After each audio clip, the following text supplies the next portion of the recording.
সালাম আলাইকুম। কি অবস্থা, সবাই কেমন আছেন? আশা করি সবাই আল্লাহর মতো ভালো আছেন। লাইভ ক্লাসটা আর একটু আগে শুরু হওয়ার কথা ছিল। সাময়িক ছুটির জন্য লাইভ ক্লাসটা একটু দেরি হচ্ছে। আর আমার কথা সবাই ক্লিয়ারলি শুনতে পাচ্ছেন কিনা, সেকেন্ডলি বোর্ডটা দেখা যাচ্ছে একটু সবাই আমরা কমেন্টে জানাই। তো আজকে আমাদের যেই জিনিসটা নিয়ে আলোচনা হবে, এসএসসি এইচএসসি আর্থিক অবস্থার বিবরণী।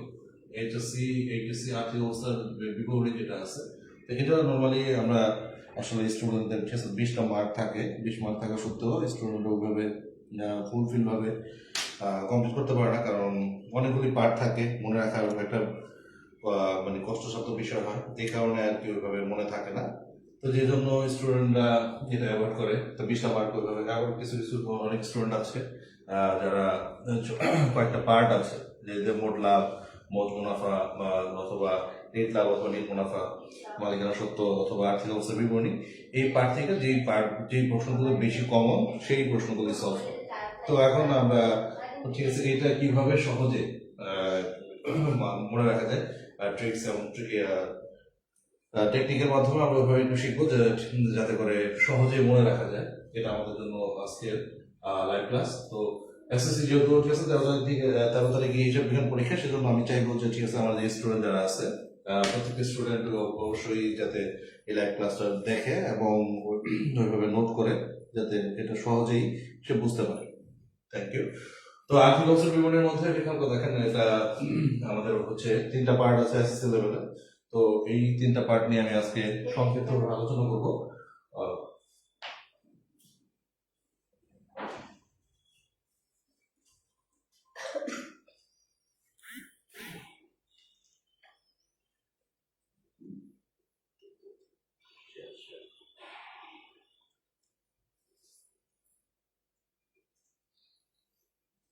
এটা আর্থিক অবস্থার বিবরণী করতে গেলে আমাদের 3টা বিষয় জিনিস মানে জানতে হবে, যেটা হচ্ছে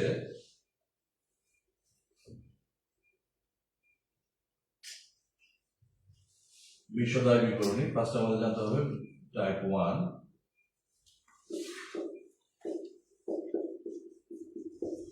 1, বিশ্বদায় বিবরণী। বিশদ আয়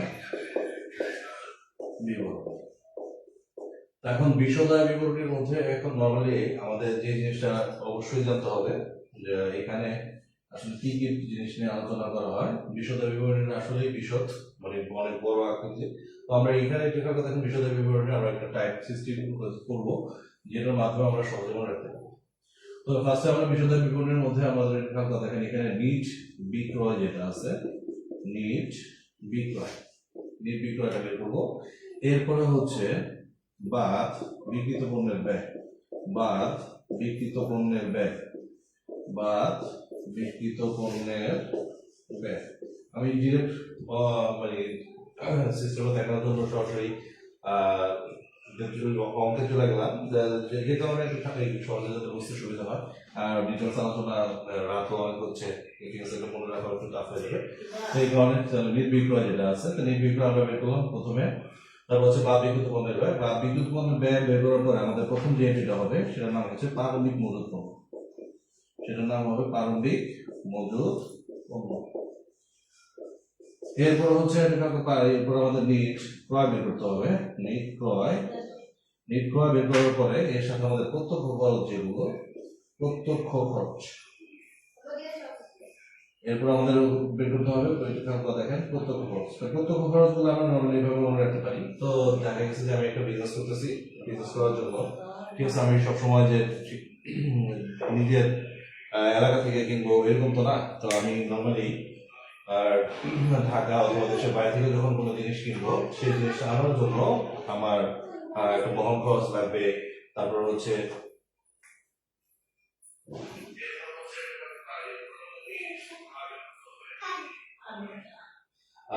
বহন খরচ লাগবে।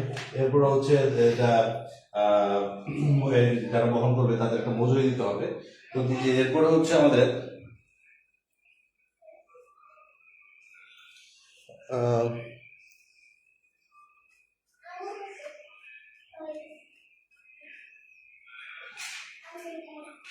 তো বহন খরচ দেওয়ার পরে নর্মালি এখান থেকে আমাদের আরো যে জিনিসগুলো তারপর যে জিনিসগুলো লাগবে মজুরি, পরিবহন। তো পরিবহন তো নর্মালি আমাদের এখানে দেখেন এখানে পরিবহন মধ্যে প্যাস লাগে।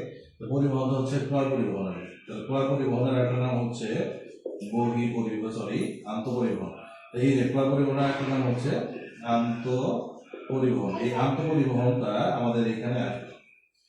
আন্ত পরিবহন পরিবহন গেল, তো জিনিসটা আমার অফিস পর্যন্ত নিয়ে আসার জন্য এটা কাউকে দেখেন আমি যদি জাহাজে নিয়ে আসি তাহলে জাহাজ ভাড়া লাগবে। তারপর হচ্ছে মজুরির কথা বলা হয়েছে। এখন বাইরে থেকে যদি নিয়ে আসি তাহলে আমদানি শুল্ক লাগবে। কি লাগবে? আমদানি শুল্ক। তো আমদানি শুল্ক গেল। এরপরে হচ্ছে কাউকে দেখেন আমাদের জাহাজটা যে বন্দরে থাকবে, ঠিক আছে, ওইটা থেকে খালাসের জন্য মাল খালাসের খরচ, মাল খালাসের খরচ, মাল খালাসের খরচ। এরপরে হচ্ছে আমাদের কাউকে দেখেন ডক চার্জ দিতে হবে, ডক চার্জ। এই জিনিসগুলো একটু খালকা দেখেন আমাদের প্রত্যক্ষ খরচের মধ্যে আসবে এই জিনিসগুলো। তো নর্মালি এটা খালকা দেখেন তারা ফার্স্ট আমরা ঠিক আছে নিট বিক্রয়, এরপর থেকে এটা খালকা দেখেন আমরা বাদ বিক্রিত পণ্যের ব্যয়, তারপর হচ্ছে এখান থেকে আমাদের হচ্ছে ফার্স্টেই যাবে পারমাণবিক মজুত পণ্য, এরপর হচ্ছে আমাদের নিট ক্রয় বের করতে হবে, নিট ক্রয়। এরপর প্রত্যক্ষ খরচ যেগুলো আছে আমরা এখানে অনেকগুলো খরচের নাম লিখছি যেটা ক্রয়ের সাথে কানেক্টেড। তো নর্মালি আমরা এটা খালকা দেখেন যেহেতু কোনো একটা পণ্য যদি যখন বিক্রি করতে যাবো তখন আমাদের আগে কিনতে হবে, কিনে লাভ করতে হবে। কিনে যদি লাভ করতে পারি তাহলে দেখা গেছে যে আমাদের এখানে আমরা সহজেই কিনে যদি লাভ করতে পারি তাহলে আমাদের সহজেই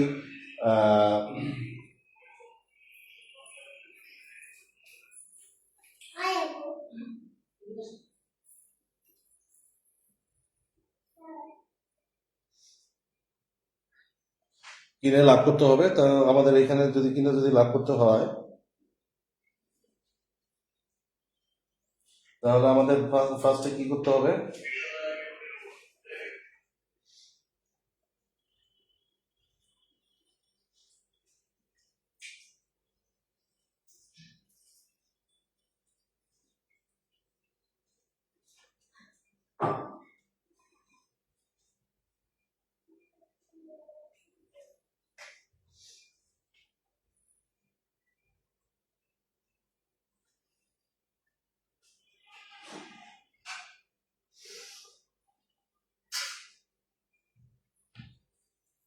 তো এখানে একটু হালকা দেখেন তাহলে আমাদের নর্মালি যারা নবম শ্রেণীতে আছি তাদের জন্য আমাদের এই চ্যাপ্টারগুলো ধরা একটু টাফ হবে, কারণ আমরা এখন পর্যন্ত এটা ডিটেলস আলোচনা করিনি। তবুও একটু নিট বিক্রয় যেটা আছে তাহলে আমাদের এটা একটু হালকা দেখেন আমাদের 4 নম্বর চ্যাপ্টার যেহেতু পড়া হয়েছে, তো আমরা এখানে বলতে পারি যে ঠিক আছে নিট মানে বিক্রয় যেটা আছে বিক্রয়টা আমাদের হচ্ছে মুনাফা জাতীয় আয়, মুনাফা জাতীয় আয়। তাহলে ক্রয় হচ্ছে মুনাফা জাতীয় ব্যয়, মুনাফা জাতীয় ব্যয়। তো এতটুকু এটা দেখেন তাহলে আমাদের প্রত্যক্ষ খরচ যেগুলো আছে তাহলে একটা ব্যবসা প্রতিষ্ঠান চালানোর জন্য রেগুলার যে খরচটা হয় সেটা হচ্ছে মুনাফা জাতীয় ব্যয়। একটা প্রতিষ্ঠান চালানোর জন্য রেগুলার যে খরচটা হচ্ছে সেটা হচ্ছে মুনাফা জাতীয় ব্যয়, মুনাফা জাতীয় ব্যয়। তো নর্মালি একটু আমরা যদি এখানে একটু আবার এটা একটু রিপিট যদি করি তাহলে দেখা গেছে যে সামারটা হবে এইভাবে, যেটা একটা ওয়ানের মধ্যে আসতেছে আমাদের এটা দেখেন বিষয় বিবরণী। এরপর আমরা এটা কাউকে দেখি এখান থেকে প্রত্যক্ষ খরচ বাদ দেওয়ার পরে, আমরা এখান থেকে সমাপনী মজুত পণ্য বাদ দিই। তো সমাপনী মজুত পণ্য বাদ দিলে আমাদের হচ্ছে মোট লাভ বা মোট লাভ অথবা মোট মুনাফা পাওয়া যাবে, মোট লাভ অথবা মোট মুনাফা পাওয়া যাবে। তো নর্মালি আমি একটু এটা মুছে ফেলাম।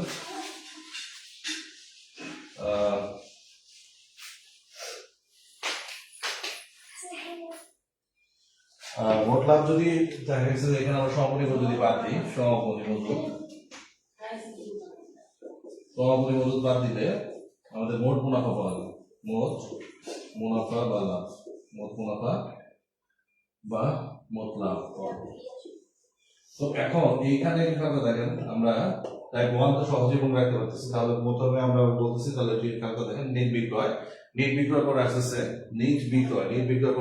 বাদ বিক্রিত পণ্যের ব্যয়, বাদ বিক্রিত পণ্যের ব্যয়।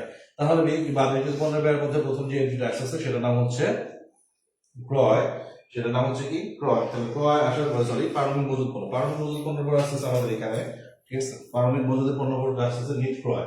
নিট ক্রয়ের সাথে আরেকটা খেয়াল দেখেন ক্রয় রিলেটেড যে খরচগুলো আছে, একটা পণ্য আমি মনে করেন যে ঠিক আছে ঢাকা, কারণ আমার বাসা যেহেতু ঢাকা উত্তরাতে, তো আমি মনে করেন যে টঙ্গী থেকে কোনো কিছু কিনলাম, কেনার পরে সেই জিনিসটা আমার ঠিক আছে মানে আমার দোকানে নিয়ে আসার জন্য যে খরচটা হবে, তাহলে দেখা গেছে যে আমি ওইখানে যে জিনিসগুলো আছে সব আমার একটা পক্ষে বহন করা সম্ভব না। তা আমি কি করলাম, একটা গাড়ি ভাড়া করলাম। তাহলে একটা খালকা দেখেন এখানে গাড়ি ভাড়া দিতে হচ্ছে, মানে ক্রয়ের সাথে রিলেটেড। এরপর হচ্ছে ওইটা নিয়ে আসার জন্য, আমার প্রতিষ্ঠানে নিয়ে আসার জন্য লেবার লাগবে, লেবারটা মজুরি দিতে হবে। মজুরি দিলাম, তো পরিবহন খরচ দিলাম। এরপর হচ্ছে কথা দেখেন, এখন এটা যদি মনে করা যায় ঠিক আছে টঙ্গির কথা বলছি, সেজন্য আমার এখানে টক চার্জ বা জ্বালানি ঠিক আছে আমদানি শুল্ক এইগুলো আমার লাগতেছে। আমি যদি দেশের বাইরে থেকে যদি নিয়ে আসি তাহলে সেটার ক্ষেত্রে কি ডক চার্জ, তারপর জ্বালানি, তারপর হচ্ছে আমদানি শুল্ক, এই জিনিসটা অবশ্যই দিতে হবে। তো এরপরে আমার হচ্ছে যে প্রত্যক্ষ যে খরচগুলো আছে গেল, এরপর প্রত্যক্ষ খরচগুলো যাওয়ার পরে আমাদের এখানে দেখেন সরাসরি, আর প্রত্যক্ষ খরচের মধ্যে যেটা বকেয়া আছে, বকেয়া থাকলে হবে যোগ, আর অগ্রিম থাকলে হবে বিয়োগ। কি বললাম, বকেয়া থাকলে হবে যোগ, অগ্রিম থাকলে হবে বিয়োগ।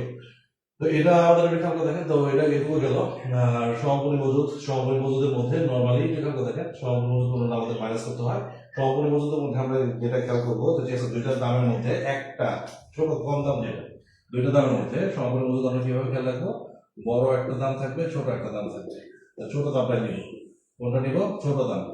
ঠিক আছে, দুইটা দামের মধ্যে ছোট দামটাই নিব। তাহলে দেখেন তাহলে বড় দাম থাকবে, দুইটা দাম দেওয়া থাকবে, একটা হচ্ছে সব বড় একটা দাম থাকবে, আর হচ্ছে ছোট দাম দেওয়া থাকবে। তো আমরা সব সময় কি ছোট দামটাই নিব।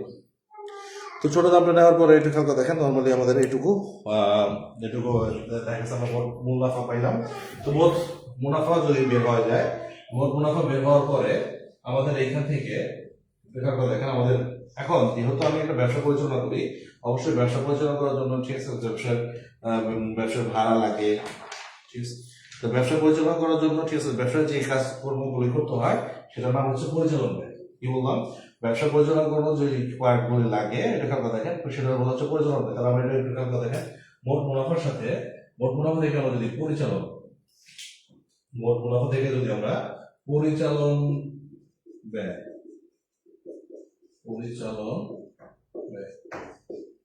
তো মোট মুনাফা থেকে আমরা একটা খাতা দেখেন, একটা ব্যবসা পরিচালনা করার জন্য যে খরচটা হয় সেটা হচ্ছে পরিচালনা ব্যয়, পরিচালন ব্যয়।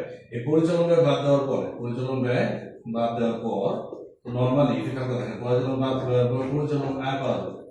তাহলে মোট লাভটা যেটা হচ্ছে খাতা দেখেন, এটা একটু বড় একটা অ্যামাউন্ট দেখা যায়। এটা থেকে আমরা পরিচালনা করতে গেলে যে খরচগুলো হবে সেই খরচটা বাদ দিন। তো খরচটা এটা খাতা দেখেন বাদ দিলেন, বাদ দেওয়ার পরে এখানে পাওয়া যাবে পরিচালন মুনাফা।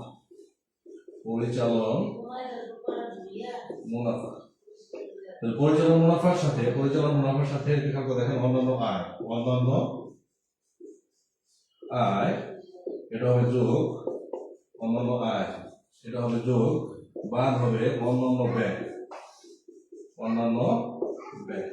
তাহলে আয় আমরা চিনব কিভাবে, যেটার মাধ্যমে টাকা আসবে, তাহলে প্রাপ্তি থাকবে, এটার মাঝে এটা থাকবে দেখেন, এটা দ্বারা কি বোঝাবে, প্রাপ্তি থাকবে। কি থাকবে, প্রাপ্তি রিলেটেড ইনফরমেশন থাকবে। আর ব্যয় আমরা চিনব কিভাবে, এটা খালকা দেখেন, এটা দেখবো আমরা, এটা খালকা দেখেন প্রদত্ত প্রদান। তাহলে কি খালকা দেখেন, তাহলে এখানে আয়, অন্যান্য আয় এটা হবে যোগ, আর অন্যান্য ব্যয় যেটা আছে সেটা হবে মাইনাস। তো মাইনাস করার পরে আমরা যেটা পাবো এটা কাউকে দেখেন, তাহলে সেটা হচ্ছে নেট লাভ বা ক্ষতি, অথবা ক্ষতি। তাহলে এখানে কাউকে দেখেন আমাদের যেটুকু আমাদের টাইপ 2, এই যে যেটা আছে এটা কাউকে দেখেন, এটা আমাদের কাউকে দেখেন এটা হচ্ছে টাইপ 2। তো এটা আমাদের কাউকে দেখেন, তাহলে মোট লাভের সাথে মোট লাভ থেকে যদি আমরা পরিচালন ব্যয় যদি বিয়োগ করি, মোট লাভ থেকে আমরা যদি পরিচালন ব্যয় যদি মাইনাস করি, তাহলে আমাদের হচ্ছে দেখেন, তো পরিচালন ব্যয় মাইনাস করলে আমাদের পাওয়া যাচ্ছে পরিচালন মুনাফা। পরিচালন ব্যয় যদি আমরা মাইনাস করি তাহলে পাওয়া যাচ্ছে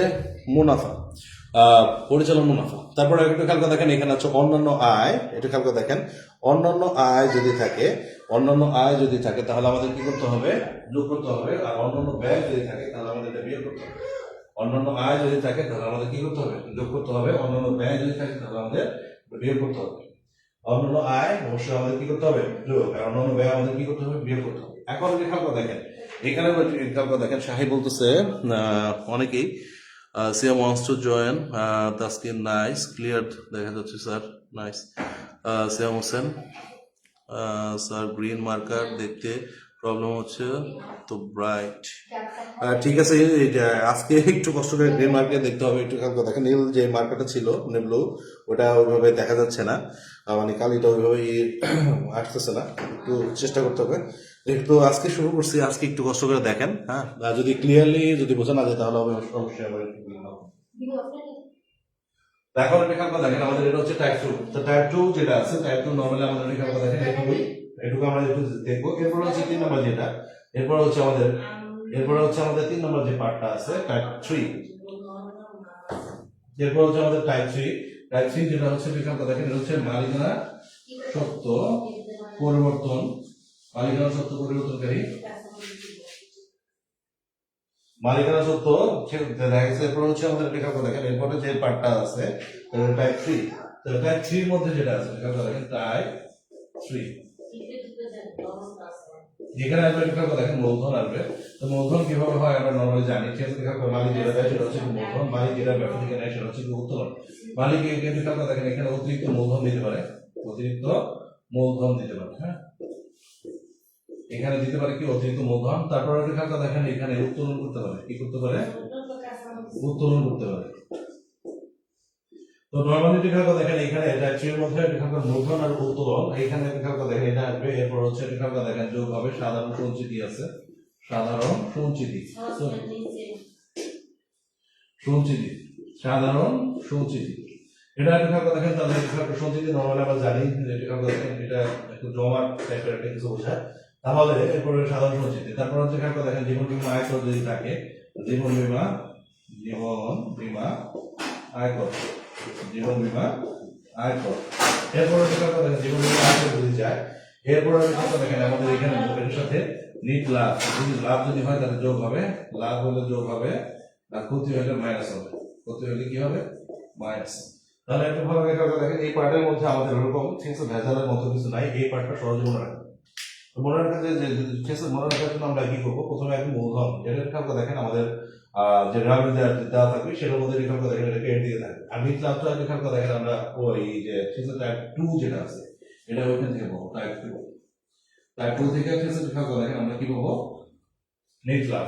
তারপর রেখাঙ্ক এখানে একটু সিরিয়াল উল্টো পাল্টা হয়েছে, তাই এখন রেখাঙ্ক দেখেন নিট লাভ। এরপর আমরা যদি মূলধন যদি থাকে তাহলে কি যোগ করতে হবে, উত্তোলন যদি থাকে তাহলে মাইনাস করতে হবে, সাধারণ সঞ্চিতি যোগ করতে হয়, আর জীবন বীমা আয়কর এগুলো দেখেন কি করতে হয়, মাইনাস করতে হয়।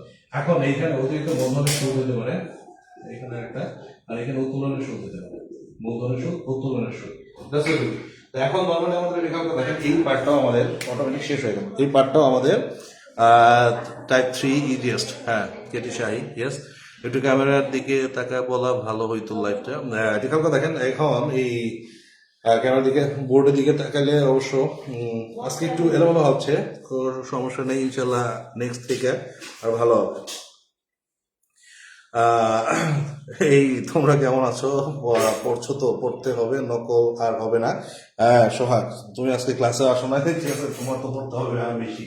তাহলে এখন রেখাঙ্ক দেখেন এখানে আমাদের যে জিনিসটা হচ্ছে টাইপ 3 যেটা আছে, টাইপ 3 টা আমরা অবশ্যই কমপ্লিট একটু দেখলাম। এরপর হচ্ছে আমাদের টাইপ 4, টাইপ 4 এর মধ্যে যেটা আছে দেখেন, টাইপ 4 এর মধ্যে আমাদের স্থায়ী সম্পদ, চলতি সম্পদ, ঠিক আছে, স্থায়ী সম্পদ, চলতি সম্পদ, মানে সম্পদ রিলেটেড যেই জিনিসগুলো আছে। তাহলে এখন রেখাঙ্ক দেখেন আমরা যদি টাইপ 4 যদি দেখি, তাহলে আমাদের এখানে রেখাঙ্ক দেখেন এটা হচ্ছে স্থায়ী সম্পদ, আগে দিলাম স্থায়ী সম্পদ।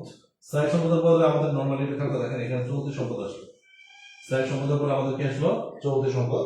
এরপর রেখাঙ্ক দেখেন আমরা এখানে বিনিয়োগ দিতে পারি, বিনিয়োগ, বিনিয়োগ, অলিক বা ভুয়া সম্পদ, অলিক বা ভুয়া সম্পদ, অলিক বা ভুয়া সম্পদ। তারপরে রেখাঙ্ক দেখেন এই যে স্থায়ী সম্পদ, চলতি সম্পদ, বিনিয়োগ, অলিক বা ভুয়া সম্পদ। এখন চলতি সম্পদের অপোজিট রেখাঙ্ক দেখেন চলতি দায়, চলতি দায়, চলতি সম্পদের অপোজিটে আছে চলতি দায়। বিনিয়োগের অপোজিটে আমরা রেখাঙ্ক দেখেন রেখাঙ্ক দেখেন ঋণ, ঋণটা এখানে লিখতে পারি, বিনিয়োগের অপোজিটে আমরা কি লিখতে পারি, ঋণ। তারপর রেখাঙ্ক দেখেন এখানে মালিকানা সত্য, মালিকানা সত্য বিবরণী, এটুকু আমাদের রেখাঙ্ক দেখেন এই যে টাইপ 4 এর মধ্যে এটুকু আমাদের কমপ্লিটলি হয়ে যায়। তো এখানে ফোরের মধ্যে আবার বলি স্থায়ী সম্পদ, চলতি সম্পদ, বিনিয়োগ, গরিব উপহার সম্পদ, তারপর হচ্ছে মালিকানা সত্ত্ব বিবরণী, এখানে লিখি না এটা।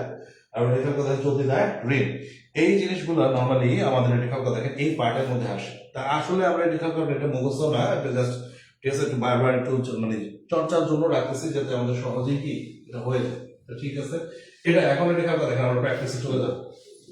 এখন নর্মালি আমাদের রেখার কথা দেখেন টাইপ হলো চারটা, কটা টাইপ হয়েছে? চারটা টাইপ হয়েছে। তাহলে রেখার কথা দেখেন 1 নম্বর 2 3 4। এখন ফার্স্টে আমাদের রেখার কথা দেখেন আমাদের ফার্স্টে কাজ করতে হবে সমন্বয়ের কাজ করতে হবে। কিসের কাজ করতে হবে? সমন্বয়ের কাজ। সমন্বয়ের কাজ। তো সমন্বয় যে এন্ট্রি গুলো দেওয়া থাকবে রেখার কথা দেখেন এটা মিনিমাম 2 বার যাবে। মিনিমাম কবে যাবে? 2 বার। সমন্বয় যেগুলো থাকবে এটা মিনিমাম অবশ্যই ঠিক আছে 2 বার যাবে। সমন্বয় যে এন্ট্রি গুলো দেওয়া থাকবে সেটা অবশ্যই কি করতে হবে? 2 বার যাবে। এখন স্টুডেন্টরা এখানে বলে ফেলায় যে আসলে আসলে কি আগে কোনটার কাজ করব, আসলে আমরা এখানে আসলে কোনটার কাজ আগে করব। তো যেহেতু রেখার কথা দেখেন এটা সমন্বয়ের, রেখার কথা দেখেন এটা সমন্বয়, বারো বলতেছি সমন্বয়ের কাজটা আমাদের মিনিমাম রেখার কথা দেখেন সবার আগে করতে হবে। সমন্বয়ের কাজ সবার আগে, সমন্বয়, হ্যাঁ সমন্বয়ের কাজ করতে হবে আগে। সমন্বয়ের কাজ আগে যদি শেষ হয়ে যায় তাহলে নর্মালি এরপরে রেখার কথা দেখেন আমাদের এরপরে হচ্ছে রেয়ামিলে যেটা দেওয়া থাকবে সেটা রেয়ামিলের এন্ট্রি গুলা রেখার কথা দেখেন রেয়ামিলের এন্ট্রি গুলা মিনিমাম একবার যাবে, মিনিমাম কবে যাবে? একবার। তাহলে এইটুকু আমরা দেখেন তাহলে সমন্বয় যে এন্ট্রি গুলো দেওয়া থাকবে সেইগুলো এন্ট্রি গুলা ঠিক আছে মিনিমাম আমাদের মিনিমাম আগে ঠিক আছে রেখার কথা 2 বার যাবে। রেয়ামিলের যে এন্ট্রি গুলো থাকবে সেগুলো কবে যাবে? একবার যাবে। তো এখন রেখার কথা দেখেন এখানে 2 আর এখানে হচ্ছে কত? 4 যোগ। তো নর্মালি রেখার কথা দেখেন আমি আপনাদের বই যেটা আছে বইটা একটু খুললে আপনি ঠিক আছে আর্থিক অবস্থা আর্থিক বিবরণী যেটা আছে আর্থিক বিবরণীটা আমরা চলে আসি। আর্থিক বিবরণীর এখানে যে সমন্বয় যেগুলো দেওয়া আছে সমাপনী মজুদ, সমাপনী মজুদের মজুদ পণ্যের ক্রয় মূল্য, সমাপনী মজুদের ক্রয় মূল্য দেওয়া আছে। তো নর্মালি রেখার কথা দেখেন আমরা সমাপনী মজুদের মজুদ দেখছি তো দুটো ভ্যালু থাকে, দুটো ভ্যালুর মধ্যে যেটা কম থাকবে সেটাই আসবে। এটা হচ্ছে তাহলে রেখার কথা সমাপনী মজুদের মধ্যে তাহলে দুটো ভ্যালুর মধ্যে কোনটা কম আছে? আমাদের পেজ নাম্বার হচ্ছে 176, পেজ নাম্বার 176। তো নর্মালি আমরা রেখার কথা দেখেন 176 নাম্বার যে পেজ আছে এই অঙ্ক শুরু করলাম 2 নম্বর অঙ্ক, 2 নম্বর 176 এর 2 নম্বর যেটা আছে। তো এখন এখানে সমাপনী মজুদের মূল্য দেওয়া আছে একটা ক্রয় মূল্য 1,20,000 টাকা আর বাজার মূল্য 1,10,000। দুইটার মধ্যে রেখার কথা দেখেন 1,20,000 আর 1,10,000, যেটা ভ্যালু কম সেটাই আসবে। তাহলে রেখার কথা বাজার মূল্য 1,10,000 যেটা আছে সেটা আসলো। তো আসলে নর্মালি রেখার কথা দেখেন এটা আসছে তাহলে কোথায় আসলো? রেখার কথা দেখেন আমরা নর্মালি একটু ট্রাই করি তাহলে এটা টাইপ 1 এর মধ্যে আসছে, টাইপ 1 এর মধ্যে আসছে। এখন টাইপ 1 এর মধ্যে আসছে রেখার কথা দেখেন তাহলে বলছি সমন্বয় যে এন্ট্রি থাকবে তাহলে এক এখানে গেছে আর সমন্বয় মজুদ রেখার কথা দেখেন যেহেতু সম্পদ রিলেটেড একটা ওয়ার্ড রেখার কথা দেখেন তাহলে এটা আবার 4 হয়ে যাবে। তাহলে অটোমেটিক কোথায় গেল? 1 এ গেছে আর 4 এ গেছে। আর্ববছর অবচয় যোগ করতে হবে। তাহলে আর্ববছর সম্পদ কোথায় থাকে? তাহলে রেখার কথা দেখেন নর্মালি আমি যদি এইভাবে যদি মনে রাখি তাহলে হচ্ছে মোট লাভ, মোট লাভ সংক্ষেপে আবার রেখার কথা দেখেন তারপর হচ্ছে নিট লাভ, নিট লাভ, মালিকানা সত্য, মালিকানা সত্য বিবরণী, এরপর হচ্ছে আর্থিক অবস্থা, আর্থিক অবস্থা এইভাবে। তাহলে এখন রেখার কথা দেখেন তাহলে এইখানে অবচয় যেটা আছে আর্থিক অবস্থার মধ্যে তাহলে রেখার কথা দেখেন 4 গেছে।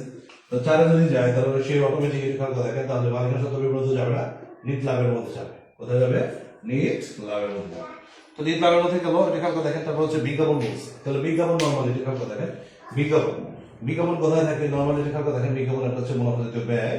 তো বিজ্ঞাপনের রেখার কথা দেখেন বলছে 5 বছরের জন্য। তো নর্মালি রেখার কথা দেখেন বিলম্বিত বিজ্ঞাপন, এটা হচ্ছে বিলম্বিত মুনাফা জাতীয় ব্যয়, বিলম্বিত মুনাফা জাতীয় ব্যয়। তো এখন এখানে রেখার কথা দেখেন তাহলে সে এখানে মোট লাভের মধ্যে যাওয়ার কি সম্ভাবনা নাই। তো নিট লাভের মধ্যে গেছে তো মালিকানা সত্ত্ব বিবরণের মধ্যে যাওয়ার কি পসিবিলিটি নাই, সেজন্য সে কোথায় যাবে? 4 এ। তো 2 এ গেছে আর কোথায় গেছে? 4 এ গেছে। এরপর হচ্ছে রেখার কথা দেখেন কুড়িন, কুড়িন মানে হচ্ছে রেখার কথা দেখেন যে টাকাটা আপনি কি পাবেন না, কুড়িন মানে হচ্ছে রেখার কথা দেখেন যে টাকাটা আপনি কি দেনাদার কাছ থেকে কি পাবেন না। তাহলে এটা হচ্ছে কি কুড়িন। তাহলে কুড়িনটা নর্মালি রেখার কথা দেখেন তো কুড়িন দেনাদার কোথা থেকে? আর্থিক অবস্থা যে আর্থিক অবস্থা মানে 4 নম্বর স্টেপে থাকে আমাদের টাইপে 4 নম্বর টাইপে। তো 4 নম্বর টাইপে আসছে। তো 4 নম্বর টাইপে যদি যায় রেখার কথা দেখেন তাহলে মালিকানা সত্ত্ব যাবে না, মোট লাভে যাবে না, তাহলে কোথায় যাবে? নিট লাভে যাবে। ঠিক আছে, নিট লাভ। ব্যক্তিগত প্রয়োজনে পণ্য উত্তোলন, পণ্য উত্তোলন করলে এটা কথা দেখেন নর্মালি আমরা জানি পণ্য মানে হচ্ছে ক্রয়, পণ্য মানে কি? ক্রয়। তাহলে রেখাটা দেখেন পণ্য মানে হচ্ছে কি ক্রয়। তাহলে রেখাটা দেখেন পণ্য মানে কি ক্রয়। তাহলে ক্রয় কোথায় থাকে? মোট লাভে থাকে। তাহলে এখান থেকে বাদ হবে রেখাটা দেখেন। তারপরে হচ্ছে যেহেতু দুইবার যাবে পণ্য উত্তোলন, তাহলে রেখাটা দেখেন উত্তোলন। তাহলে উত্তোলন শব্দটা কোথায় আছে? মালিকানা সূত্রে আছে। উত্তোলন কোথায় আছে? মালিকানা সূত্রে আছে। তাহলে একে যাবে আর কোথায় যাবে? তিনে যাবে। একে যাবে আর কোথায় যাবে? তিনে যাবে। এতটুকু আমরা বুঝছি কিনা একটু দেখেন, এতটুকু আমরা বুঝতে পারছি কিনা।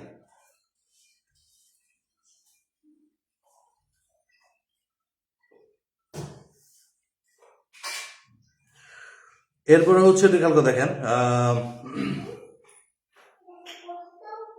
হ্যাঁ সবাই লাইভটা একটু শেয়ার করে দেন, তাহলে একটু খেয়াল করে দেখেন, সবাই জানতে পারবে, মানে ঠিক আছে দেখে একটু উপকার হইলো। তো আমারও একটু উপকার হচ্ছে আপনাদের সাংবাদিকের মাধ্যমে।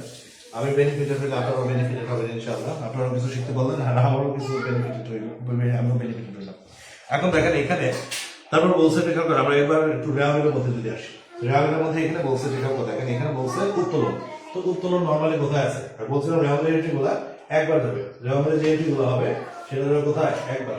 তো রেওয়ামিলের এন্ট্রি গুলো যেটাকে বলছি একবার দেবে। তাহলে একটা খাতা দেখেন উত্তোলন বলছে, তাহলে উত্তোলনের খাতা দেখেন মালিকানা সূত্রের মধ্যে যাবে, তাহলে তিনে যাবে। কোথায় যাবে? তিনে। মূলধন কোথায় যাবে? তিনেই যাবে। মূলধন কোথায় যাবে? তিনে।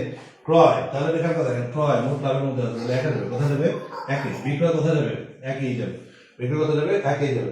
তাহলে রেখা কথা দেখেন ফেরত বলছে, ফেরত। তাহলে নর্মালি রেখা কথা দেখেন ফেরতটা অবশ্যই কি একই যাবে। ফেরত কোথায় যাবে? একে যাবে। তারপর মজুরি একই যাবে। রেখা কথা দেখেন তারপর বহি পরিবহন যেটা আছে, বহি পরিবহন আমরা কিন্তু রেখা কথা দেখেন আন্ত পরিবহন শিখছি। বহি মানে রেখা কথা দেখেন আন্ত, এখানে আপনি এভাবে মনে রাখবেন আন্ত। আন্ত মানে রেখা কথা দেখেন আন্ত মানে ভিতর, ভেতর। আন্ত মানে ভিতরে বা মধ্যে, হ্যাঁ ভিতর, ভেতর। আন্ত মানে আন্ত মানে ভেতর আর বহি মানে বাহিরে। তাহলে ভিতরের খরচ, তাহলে রেখা করো বহি মানে বাহিরে, বহি মানে বাহিরে। তাহলে বহি মানে যদি রেখা করে দেখেন বাহিরে যদি হয়, আন্ত মানে যদি ভিতরে যদি হয়, ভিতরের খরচ যেটা আছে তাহলে রেখা করে দেখেন ভিতরের খরচ হয় কোথায়? এইখানে প্রত্যক্ষ খরচের মধ্যে হয় ভিতরের খরচ। আর বহি মানে কি? বাহিরে। বহি মানে কি? বাহিরে। তাহলে বাহিরে যেটা খরচ হয় সেটা হচ্ছে রেখা করে দেখেন নিট লাভের মধ্যে আছে। সেটা কোথায় আছে? নিট লাভের মধ্যে। তাহলে এটা কি আসবে? এখানে আসবে না। এটা যাবে আমাদের 2 নম্বর কলাম। এরপর হচ্ছে বিজ্ঞাপন। নরমালি রেখা করে দেখেন বিজ্ঞাপন নেই, আমরা এখানে বিজ্ঞাপন পাই নাই, মালিকানা সূত্রের মধ্যে কোনো বিজ্ঞাপন নাই, তাহলে রেখা করে 2 নম্বর করতে যাবে। আয়কর, আয়কর ও সাধারণ আয়কর ও মূলধন, অতিরিক্ত মূলধন। তাহলে আয়কর যেটা আছে রেখাটা দেখেন মালিকানা সত্ত্ব, আয়কর কোথায় যাবে? মালিকানা সত্ত্ব। অতিরিক্ত মূলধন, অতিরিক্ত মূলধন, তাহলে অতিরিক্ত মূলধন মালিকানা সত্ত্ব। অতিরিক্ত মূলধন কোথায়? মালিকানা সত্ত্ব। শিক্ষামূলক ভাতা, তাহলে নরমালি রেখাটা দেখেন তাহলে কি মূলধন হইতেছে, মূলধন এটা ব্যয়, তাহলে এটা কোথায় যাবে? 2 নম্বর। কোথায় যাবে? 2 নম্বর। তারপর হচ্ছে শিক্ষানবিশ সালামি, সালামি রেখা কথা 2 নম্বরে যাবে। শিক্ষানবিশ সালামি যাবে কোথায়? 2 নম্বরের মধ্যে। প্রাপ্য হিসাব, তো নরমালি রেখা কথা প্রাপ্য হিসাব, প্রাপ্য হিসাব মানে যদি রেখা কথা প্রাপ্য হিসাব মানে কি? দেনাদার। প্রাপ্য হিসাব মানে কি? দেনাদার। প্রাপ্য বিল না, প্রাপ্য হিসাব। তাহলে যে রেখা কথা দেনাদার কোথা থেকে? আর্থিক অবস্থা বিবরণী, মানে 4 নম্বর কলামে। প্রদেয় হিসাব রেখা কথা এটা 4 নম্বর কলামে যাবে। কোথায় যাবে? 4 নম্বর কলামে। 10% ব্যাংক ঋণ, তাহলে রেখা কথা এটা কোথায় যাবে? 4 নম্বর কলামে। কোথায় যাবে? 4 নম্বর কলামে। বিনিয়োগ 8% বিনিয়োগ, তো নরমালি রেখার কথা এটা সম্পদ বোঝাচ্ছে, তাহলে রেখার কথা এটা কোথায় যাবে? যেটা 4 নম্বর কলামে যাবে। প্রারম্ভিক মজুত, প্রারম্ভিক মজুত, তো প্রারম্ভিক মজুত রেখার কথা এটা আমাদের রেখার কথা 1 নম্বর কলামে যাবে। কোথায় যাবে? 1 নম্বর। ভূমি ও দালান কোটা যেটা আছে এটা আমাদের সম্পদ বোঝাচ্ছে, আর্থিক অবস্থার বিবরণী যাবে, মানে 4 নম্বর কলামে। কোথায়? 4 নম্বর। 8 নম্বর তাহলে 8 নম্বর রেখার কথা কি বোঝাচ্ছে? সম্পদ বোঝাচ্ছে, তাহলে রেখার কথা এটা 4 নম্বর কলামে যাবে। বেতন বলছে, তাহলে রেখার কথা এটা মনে হয় যদি ব্যয়, তাহলে এটা যাবে 2 নম্বর কলামে। 5 নম্বর কলামে? 2 নম্বর কলামে। তো নরমালি রেখার কথা দেখেন আমরা যদি এইভাবে কোনটা কোথায় যাবে, ঠিক আছে, এটা যদি ক্লিয়ারলি ওইভাবে লাউডলি যদি মানে সাহসের সহিত যদি বলতে পারি, তাহলে দেখা গেছে যে আমাদের কি এটা আমাদের জন্য ইজি হয়ে গেল। এটা লেখাপড়ার লাইভ চলতেছে এখানে বলতে বলতে, হ্যাঁ ঠিক আছে। এটা খেয়াল করে দেখেন আমরা রেওয়ামিল শুধু একটা টাইপে যাবে, আর সমন্বয় 2 টাইপে যেতে, 2 টাইপে মিনিমাম 2টা টাইপ, আর ঠিক আছে মিনিমাম 2টা টাইপ, মিনিমাম 2 বার। আর ঠিক আছে খেয়াল করে দেখেন এর বেশিও যেতে পারে। তো নরমালি যে খেয়াল করে দেখেন তাহলে আমরা এখানে একটু খেয়াল করে দেখেন, তাহলে এই অঙ্কটা আমরা খেয়াল করে দেখেন অটোমেটিকলি পারতেছি। এখন সেম ভাবে খেয়াল করে দেখেন আমি আপনাদেরকে যদি বলি অলিখিত, ঠিক আছে অলিখিত অথবা ধারাবিক, অলিখিত অথবা ধারাবিক। তো নরমালি খেয়াল করে দেখেন আমরা যদি আমরা একটু দেখি বিক্রয় সংক্রান্ত যে ইয়েটা আছে, তাহলে মোট লাভের মধ্যে যাচ্ছে, বিক্রি করতে যাচ্ছে মোট লাভ, তাহলে মোট লাভের সাথে খেয়াল করে দেখেন মোট লাভে যাচ্ছে, তাহলে একে যাচ্ছে। আর যেহেতু বলছে 2 বার যাবে, তাহলে বিক্রয় করলে দেনাদার পরিমাণ বাড়ে, বিক্রয় করলে দেনাদার পরিমাণ বাড়ে, তাহলে 4 হয়ে যাবে। কোথায়? 4 অব্যবহৃত মণিহারি। এখন দেখেন অব্যবহৃত মণিহারি, তাহলে নরমালি দেখা যাবে মোট লাভের মধ্যে যাচ্ছে না, নিট লাভের মধ্যে যাচ্ছে অটোমেটিক। এটা মালিক সত্ত্বের মধ্যে আমরা যে এন্ট্রিগুলো করছি এটার মধ্যে ছিল না, তাহলে এটা খেয়াল করে দেখেন অব্যবহৃত মণিহারি কোথায় যাবে, 2 যাবে, আর এটা খেয়াল করে দেখেন 4 যাবে অব্যবহৃত মণিহারি। তারপর ব্যাংক জমাতিরিক্তের উপর 10% সুদ, ব্যাংক জমাতিরিক্ত। এখন খেয়াল করে দেখেন এইখানে খেয়াল করে দেখেন নিট লাভের মধ্যে আমাদের ঠিক আছে 3টা পার্ট আছে। নিট লাভের মধ্যে আমাদের কয়টা পার্ট আছে, 3টা। একটা হচ্ছে পরিচালন ব্যয়, অন্যান্য আয়, অন্যান্য ব্যয়। তো নরমালি লেখা দেখেন এইখানে লেখা কথা নিট ল্যাবের মধ্যে আমাদের 3টা আছে।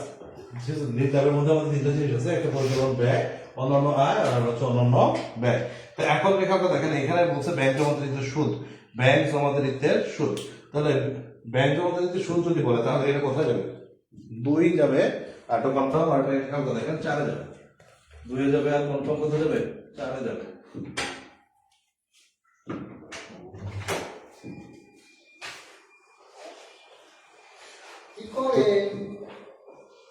দুয়ে যাবে আর আমাদের 4 যাবে। তো এখন দেখেন 2 যাবে আর আমাদের 4 যাবে, তাহলে এটা ব্যাংক জমাতিরিক্তের সুদ, ব্যাংক জমাতিরিক্তের উপর সুদ। তারপর বলছে প্রাপ্য হিসাবের উপর 3000 টাকা আদায় যোগ্য নয়, প্রাপ্য হিসাবে 3000 টাকা কিনে আদায় যোগ্য নয়। তাহলে প্রাপ্য হিসাব প্রাপ্য হিসাব কোথায় থাকে, 4 থাকে। তো 4 হয়ে যায়, তাহলে দেখেন এটা হচ্ছে দেখেন, তাহলে 2 যাবে। অবিকৃত পণ্যের পরিমাণ, অবিকৃত পণ্য, এটা দেখেন অবিকৃত পণ্য মানে হচ্ছে দেখেন সহপরি মজুদ। অবিকৃত পণ্য মানে কি, সহপরি মজুদ। অবিকৃত পণ্য মানে কি, সহপরি মজুদ। এতটুকু আমরা বুঝতে পারছি কিনা, একটু খেয়াল করে দেখেন, এতটুকু আমরা বুঝতে পারছি কিনা একটু খেয়াল করে দেখেন। এতটুকু বোঝা যাচ্ছে, মানে বোঝা গেছে কিনা আমাদের সবার, এটুকু বোঝা যাচ্ছে কিনা একটু ইয়ের মধ্যে আপনারা একটু কমেন্টে জানান যে ঠিক আছে এতটুকু আপনারা বুঝছে কিনা।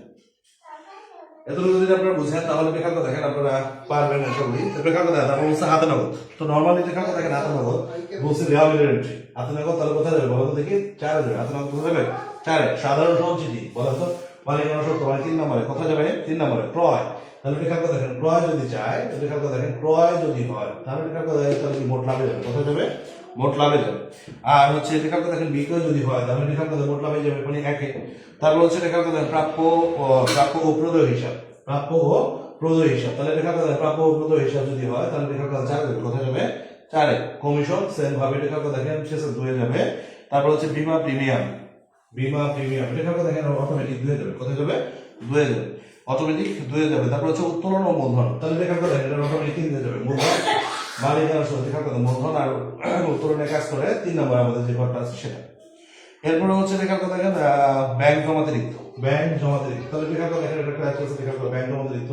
তাহলে এটার মধ্যে যাচ্ছে না, এটার মধ্যে যাচ্ছে না, এটার মধ্যে যাচ্ছে না, তাহলে অটোমেটিক কোথায় যাবে, 4 যাবে, কোথায় যাবে, 4। কুড়ির ও কুড়ির সঞ্চিতি নর্মালি খেয়াল করে দেখেন তাহলে খেয়াল করে দেখেন এটা 2 যাবে, কোথায় যাবে, 2 যাবে, এটার কথা যাবে না। তারপরে খেয়াল করে জাহাজ ভাড়া উপভাড়া, জাহাজ ভাড়া ও উপভাড়া।